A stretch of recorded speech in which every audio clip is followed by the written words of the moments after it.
Tim Kutu's Love Will Win, Part 6 of 9, on Between Master and Disciples, given in English, on June 10, 2020.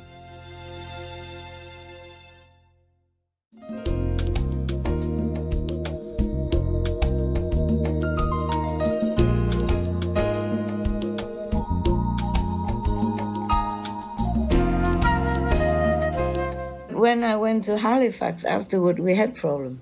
Yeah, the snow was so bad that the airplane returned to the airport. Wow. And we have many pets there and other things, so that I cannot leave only one guy alone at home. Yes. And don't know how to feed dogs and how to wear warm dog clothes before go out in the snow. The snow was so deep. I had to go back from Halifax back to St. John. So the airplane stop, don't go.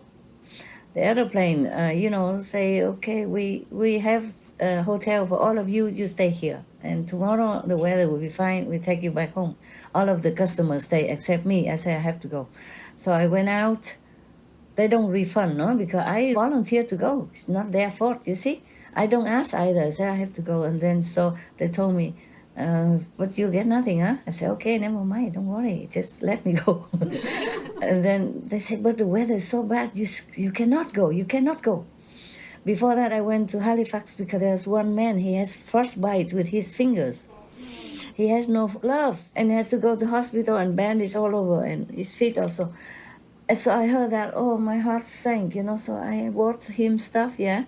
Originally, I want to send by post, but nobody know where he lived. Oh. Yeah, nobody know because he's a homeless man. Yes, Master. I said, then I have to go to Halifax. I'm sure somebody must know because the TV report about it. So maybe I have to go there, ask. They probably know or something, some charity somewhere. Somebody must know him. So I went to Halifax by airplane, but came back by taxi. The taxi driver, she's the only one who took me because nobody wants to go in this weather. Oh. You can't even see the road in front of you. But I said I had to go, my pet. So she agreed to go. I said, I pay you double, triple. And she agreed to go because of the money. I said, oh, thank God, very good of you. And then she drive just maybe half a kilometer, a few hundred meters, and then she bump and then bury herself and us into a snow mountain. Oh my goodness. Yeah, and luckily we get all out and dig. And then we came out. So I said to my attendant at that time from Costa Rica, I said, you drive. I cannot trust this woman now. Maybe she's too tired driving all day already. And this time she's supposed to not driving anymore, rest. But because of us, she did feel sorry for us, so she took us. Yeah, also we pay her well. But I could not blink my eyes because I have to drive with him. Yes, Master. Left, right, straight. No. Slow. Now, okay. Go, but slow. All night, I don't know how many hours from St. John to Halifax. It's the night even. Yes, Master. At night. And what did the taxi driver did? She sit on the back, I sit in the front. Yeah, I have to watch and keep him awake as well. We have to talk and keep him awake. I sing, I talk, I direct the traffic. Him only, nobody on the roads, at least, thank God. Nah? And it slide and it slipped and it veer left, right, etc. I should not have done that. But I had confidence. But before that, we were successful in asking people and found that homeless man gave him some money. Incredible. But I told him, don't tell anybody, okay? Yeah. It's better for you, just for you. Don't tell people that you have money, cash. It's dangerous, okay? I can't give him check, can I? So I gave him, I think, some thousands of dollars in cash. And then clothes and gloves and hat and mitts and socks and shoes, yeah? Wow. Boots. He's a homeless man, but somebody give him a storage room to live in. And a church charity know that. So asking. One person say to another and another, and we landed in there, and we asked somebody to please call the church father and his wife. They came. A very humble couple. Yeah, they do charity. You understand? They help the homeless, so they know where he is.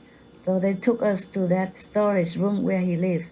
It's not a room at all. He has a broken sofa they gave him, better than nothing. And all around him are chairs and all kind of furniture. He has only that sofa and a few meters to go to the toilet. That's it. A few meters, but zigzag. Yeah, and a warm stove or something to cook. That's all. And he lived there, but at least he's warm. Why he has frostbite? Because he went out to look for a job, for work. Yeah. Even work for food, but he didn't have anything to cover himself. I remember it was 40 degree minus. Some day 30, but some day less. Some day more than 40. I remember something like that, yeah? 30 is warmer day, yeah? But I remember 40 less degree. I said, I can't believe people live in such weather. I said to my attendants, and I can't believe that I could even walk, from the car to the shop. I thought I would freeze to death in such a weather, before I imagined 40 minus is unbelievable to live in. Yes. And you can't even go shopping. Yeah, and go do my hair. So I say, oh, that man, he must suffer so much if he doesn't have any gloves and socks. I had to go. If I don't go, I would suffer mentally. Yes. Imagining how suffering he has to endure. I would suffer more. Imagining it. Yeah. And not doing anything. So I left. And that's how it happened. So luckily we went back on time, pay the lady the money, get her a hotel room so she can rest until morning. Then she can drive. I say, you better sleep. You don't go back now. You better sleep until the weather is better, safe, then you drive. She said, okay. So we booked her in a hotel, paid for it, and then let her there, and then we say goodbye. Somebody came and get us. At least can have telephone contact. I thought I told you all this story already, but I'm not sure. Anything else you want to know? Master, it was just so touching that you traveled all the way to Halifax, like just for one person, and in that dangerous weather. Yeah, never mind. And it's like in the article, it quotes the store manager who was watching Master fill up the carts. And he said, it's unbelievable. I've never seen anything like this, never. And I've been here 5 years. Even our business accounts, nothing like this. So even like the businesses who do charity, it was not comparable to what Master was doing. So it's really remarkable. That's not a charitable shop. There are different shops. So we're talking about the church in St. John is the Salvation Army. Yes. They do charitable shop. And the one that I bought from their top class clothing shop. Yes. Yeah. So I also donate because originally we just want to give the clothes and go, but the major of the Salvation Army, he told me about the land next door, that if he could buy it, it would be good for something. Maybe he can have a shelter for the homeless or something. I forgot. So I gave him money to buy the land. It's quite cheap. I'm surprised. Maybe because his is a charitable organization, so they probably give him cheaper price or something. Yeah. And then there's another. It's a different organization, and I give them also cash, because I cannot get much more money out. Whatever I can get out of that day, I give to them, or more than what I get out. I think I can get about only 20,000 Canadian dollars per day. Yeah, I never need so much, so I never ask for more. And lucky that I had credit card. Before I never had. I was in America without anything. And my money, my disciple have a big bank account there. And when I say I want to join her, they say, you want to take her money, don't you? That's why you want to join.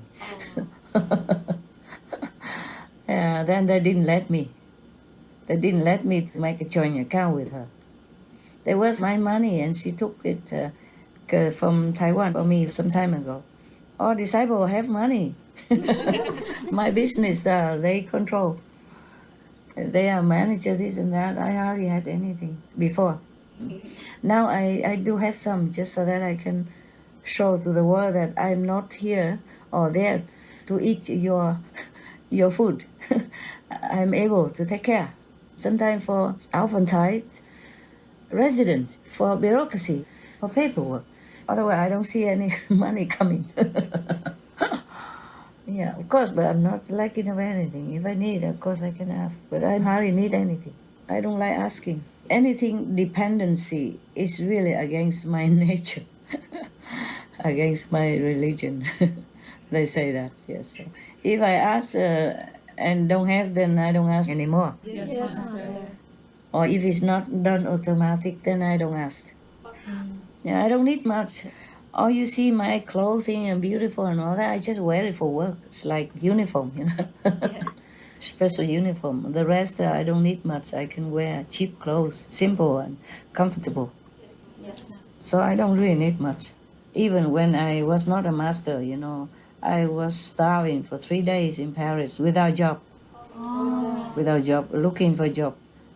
I still don't tell the people that I don't have money. They're the people who took me in to work there, and when I quit for some sentimental reason, they asked me if I want some money. I said, oh, no, thank you, it's okay. I didn't want them to misunderstand. I was in love with the house man that time. I told you this story already. Yeah. Because his wife is very ungentle to him. He's a doctor, he's busy already, and go home, have to do this, do that for the kid. Yeah, and she could do it, but it's not like she tell them nicely, say, hey, do this, hey, go do that, like ordering. So I feel sympathetic with him, and then that turned slowly into like romance, but I didn't know. But I caught control until he broke it, and then I had to run. Because now I knew that he also has a feeling for me, then I cannot stay. It will be dangerous. If me alone, then I can control, but I'm young. So I say I had to go. Because I quit immediately. I don't have anywhere to stay and no money at all. A student, just have a few dollars to go with bus, but not enough to even buy bread. If I buy bread, I have no money to go anywhere to look for a job. So 3 days I had nothing. And I was walking in the park, looking for a job still, you know, and the man come and offer me 800 francs. French money at that time. I don't know how much US dollar, maybe half of it. 800 to go with him. So I say, if you don't leave, I call police, huh? Then I look serious, so he left me. At least he's decent, you know? Very decent, yeah. Even when I was younger, still, in Vietnam, you know, I went to some area and I had not much money, you know, student, you know. And the owner of the house, friend of a friend, let me stay. And they prepare the food and leave it for me. I didn't know if they left for me or not, because they left before I'm out of my room. So I did not dare eat it. So I went out, just eat bread. Bread and drink water. Oh my goodness. So to ask something for me is I don't feel comfortable. Yes, Master.